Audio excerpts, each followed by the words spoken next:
everybody, it's Neil from Growlies. Last week we talked about puppies and safe chews for puppies, and today we're going to talk about power chewers. Power chewers and gulpers. And so, a couple things. So start with, I missed a couple things with puppies. So some of the things that are really good with puppies that I didn't mention are things like the little riblets, and small fish like the herring and the sardines. Those kinds of things are safe for puppies. Now let's talk about power chewers. Almost the same. So with power chewers, I often will do like the turkey necks and the chicken carcasses and things like that frozen, because it gives them a heavier chew with a safe bone. And so they can go at it and do what they need to do. And yes, I realize that some dogs, it's a 35-second treat. And some dogs, it's a longer treat. It really depends on the dog and the size of the dog and its demeanor and how hungry it is, all that good stuff.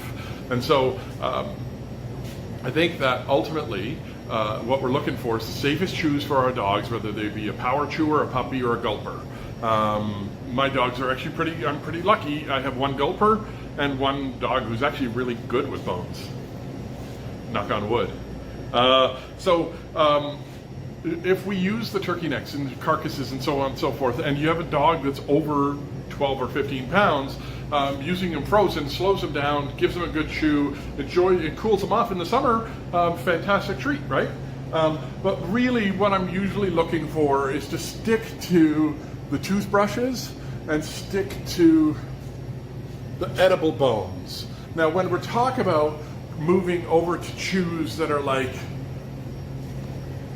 the meditative bones, these are the bones that are, the big leg bones of ungulates, the knuckles, all those kinds of things. So if I'm going to give that kind of thing to a power chewer or a gulper, I'm going to go for as big a bone as I can manage. So you got a 50-pound dog, that knuckle is a great option if you want to give them a long chew. The idea is to go bigger, not smaller, because the power chewers and the gulpers, well, the gulpers especially, you don't want them gulping down a big thick bone. So using these knuckles are safe, because if we look at how the bone is formed, this is at the end of the big bone. So this is a large bone. So if you look at this bone, and if you look at the whole bone, it'd be like 3 feet long, right? And so they would eat the end of this bone, and let me get a whole bone to show you what I'm going to talk about here.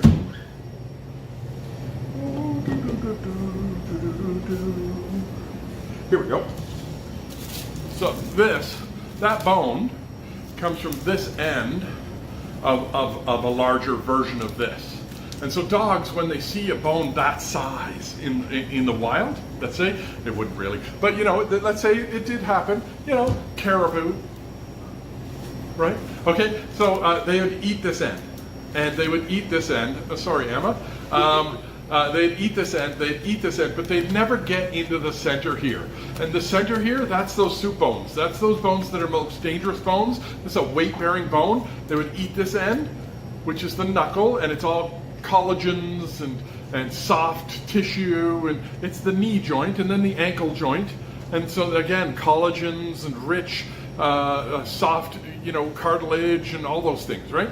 And so they would eat this end, but they'd never get to these thick soup bones. Like here, this is a perfect example. They'd never get to that part of it. They'd never get into that part of it, because that bone, that's a 1.5 centimeters, 2 centimeters thick.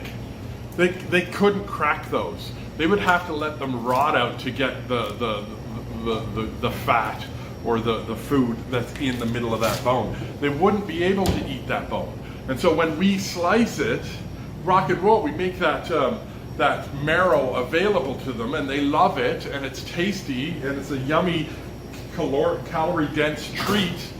But you know what? It's not necessarily a safe treat. And so those bones, if you got a power chewer, if you got a gulper, and if you have a puppy, don't use them. Just don't. The soup bones, stay away from them. Knuckles for power chewers and gulpers, not puppies. No ungulate bones for puppies. Ungulates, right? Multi-stomached animal, cow, bison, So beef, bison, lamb. Lamb can be appropriate depending on the size of the animal, but again, I'm not a huge fan. I would rather just wait for the leg bones until they're mature and safe.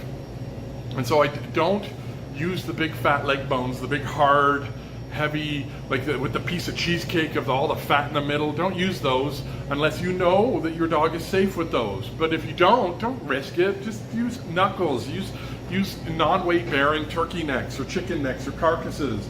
Use tails. Use sardines. Use fish heads. Use pig ears. Use lamb necks. Use pork necks or pork like chicken feet. Like, these are good, healthy, awesome, safe bones, and no, they don't last as long as the soup bones, but that's okay.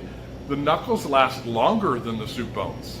So if you really need to use them, they're there for you. We do carry the soup bones, and we carry them because they have such great demand.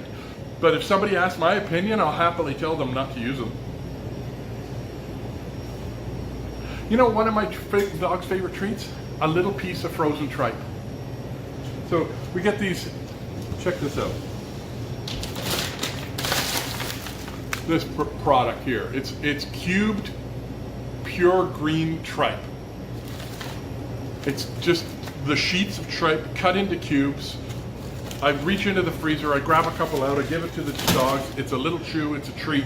It's not big enough to be a chew, really. I mean, it's a treat.